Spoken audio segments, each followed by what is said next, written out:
بسم اللہ الرحمن الرحیم۔ السلام علیکم، میں ہوں جاوید اقبال اور آپ دیکھ رہے ہیں پروگرام سچ کے ساتھ۔ ایف اے ٹی ایف سے پاکستان کے لیے اچھی خبر، اور یقینی طور پر یہ پورے پاکستان کی معیشت کے لیے بھی ایک اچھی خبر ہے۔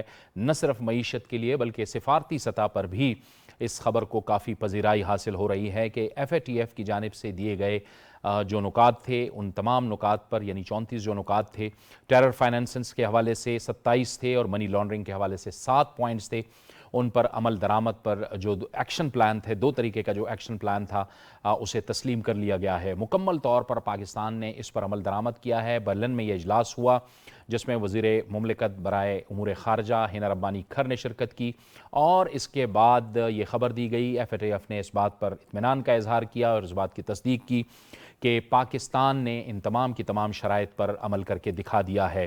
اب جو اگلا مرحلہ ہے وہ ایف اے ٹی ایف کی جانب سے آن سائٹ وزٹ ہے جو کہ اکتوبر میں ہونے جا رہا ہے، لہٰذا اب روشن امکانات ہیں کہ پاکستان گرے لسٹ سے نکل آئے گا، اور یہ پاکستان کے لیے یقینی طور پر ایک بہت اچھی خبر ہے۔ وزیر اعظم میاں شہباز شریف نے پوری قوم کو مبارکباد دی ہے۔ انہوں نے بلاول بھٹو زرداری کو فون کیا، وزارت خارجہ کی تعریف کی، لیکن اس کے ساتھ ساتھ یقینی طور پر جی ایچ کیو میں قائم کور سیل جو کہ آرمی چیف کی زیر صدارت وہ کور سیل کام کر رہا تھا، اس نے سول اور ملٹری قیادت کے ساتھ مل کر اس معاملے کو ٹیک اپ کیا اور عرصہ دراز سے اس معاملے کو ٹیک اپ کیا ہوا ہے، اور تمام جو نکات تھے اس پر عمل درآمد کو یقینی بنایا۔ آرمی چیف نے بھی اس حوالے سے پوری قوم کو اور تمام سٹیک ہولڈرز کو مبارکباد دی ہے۔ یہ یقینی طور پر پاکستان کے لیے ایک اچھی خبر ہے، کیونکہ پاکستان میں معیشت کے حوالے سے ظاہر ہے کہ بہت سخت صورتحال ہے۔ کہا یہ جا رہا ہے کہ اس خبر کے نتیجے میں پاکستان میں عالمی سرمایہ کاری کے لیے بھی ماحول بنے گا۔ آج اسی پر بات کرنے کے لیے ہم نے اپنے اسٹوڈیوز میں دعوت دی ہے سفیر جناب نجم الثاقب کو۔ نجم الثاقب صاحب، آپ کو بہت خوش آمدید کہتے ہیں۔ ویڈیو لنک پر ہمیں جوائن کر رہے ہیں ماہر معاشیات جناب ڈاکٹر خاقان حسن نجیب۔ ڈاکٹر صاحب، آپ کو خوش آمدید کہتے ہیں۔ اور واشنگٹن ڈی سی سے ہمیں جوائن کر رہے ہیں سینئر صحافی اور تجزیہ کار جناب انور اقبال۔ انور اقبال صاحب، آپ کو بھی بہت خوش آمدید کہتے ہیں۔ گفتگو کا آغاز ہم کریں گے نجم الثاقب صاحب آپ سے، لیکن پہلے ہم اپنے ناظرین کو ایک رپورٹ دکھاتے ہیں کہ کیا اس کا پس منظر تھا، کیسے پاکستان اس گرے لسٹ میں گیا۔ گزشتہ 2 سال سے پاکستان کو لا فیئر کا سامنا رہا، اور بالخصوص ہندوستان کی لابی نے پاکستان کے لیے بہت سی مشکلات پیدا کی۔ پاکستان گرے لسٹ میں ڈالا گیا اور ہندوستان کی کوشش تھی کہ ہر حال میں بلیک لسٹ کروایا جائے، تاہم پاک فوج نے اس بھارتی سازش کو ناکام بنا دیا۔ پاک فوج کی کوششوں سے ایف اے ٹی ایف کے تحت ٹیرر فائنانسنگ کے 27 میں سے 27 پوائنٹس اور منی لانڈرنگ کے 7 میں سے 7 پوائنٹس پر عمل درآمد کو یقینی بنایا۔ اینٹی منی لانڈرنگ اور کاؤنٹر ٹیررسٹ فائنانسنگ پر مبنی اس ایکشن پلان کو 4 سال کی مسلسل کوششوں کے بعد مکمل کیا اور پاکستان کو گرے لسٹ سے وائٹ لسٹ کی طرف گامزن کیا۔ حکومت سے مشاورت کے بعد chief of army staff general Qamar Javed Bajwa کے احکامات پر 2019 میں جی ایچ کیو میں ڈی جی ایم او کی سربراہی میں اسپیشل سیل قائم کیا گیا۔ جی ایچ کیو سیل نے جب اس کام کی ذمہ داری سنبھالی تو اس وقت صرف 5 نکات پر پیش رفت تھی۔ سیل نے 30 سے زائد محکموں، وزارتوں اور ایجنسیز کے درمیان کوارڈینیشن میکانزم بنایا اور ہر پوائنٹ پر ایک مکمل ایکشن پلان بنایا، اور اس پر ان تمام محکموں، وزارتوں اور ایجنسیز سے عمل درآمد بھی کروایا۔ جی ایچ کیو میں قائم سیل نے دن رات کام کر کے منی لانڈرنگ اور ٹیرر فائنانسنگ پر ایک مؤثر لائحہ عمل ترتیب دیا، جس کی وجہ سے ایف اے ٹی ایف میں کامیابی حاصل ہوئی۔ پاکستان نے اپنا 2021 کا action plan F A T F کی طرف سے مقرر کردہ ٹائم لائنز یعنی جنوری 2023 سے پہلے مکمل کر لیا۔ پاکستان میں منی لانڈرنگ کے 800 سے زائد کیسز رپورٹ ہوئے، جن کی گزشتہ 13 مہینوں کے دوران تحقیقات مکمل کی گئیں۔ F A T F plan کے مطابق اس رپورٹنگ سائیکل میں ضبط کیے گئے اثاثوں کی تعداد اور مالیت میں خاطر خواہ اضافہ ظاہر کیا، جس میں 71% اثاثے ضبط کیے گئے، 85% اثاثوں کی مالیت میں اضافہ ہوا۔ گزشتہ 4 سالوں کے دوران پاکستان میں دہشت گردی کی مالی معاونت اور منی لانڈرنگ میں کمی آئی۔ اس کی بنیادی وجہ اینٹی منی لانڈرنگ اور کاؤنٹر ٹیررسٹ فائنانسنگ قوانین میں مسلسل بہتری ہے، جس میں مستقبل کے خطرات سے نمٹنے کے لیے سخت اقدامات وضع کیے گئے۔ گزشتہ 2 سالوں میں پاکستان نے غیر رسمی اور باضابطہ قانونی معاونت کرتے ہوئے stand alone money laundering act 2020 کو نافذ کیا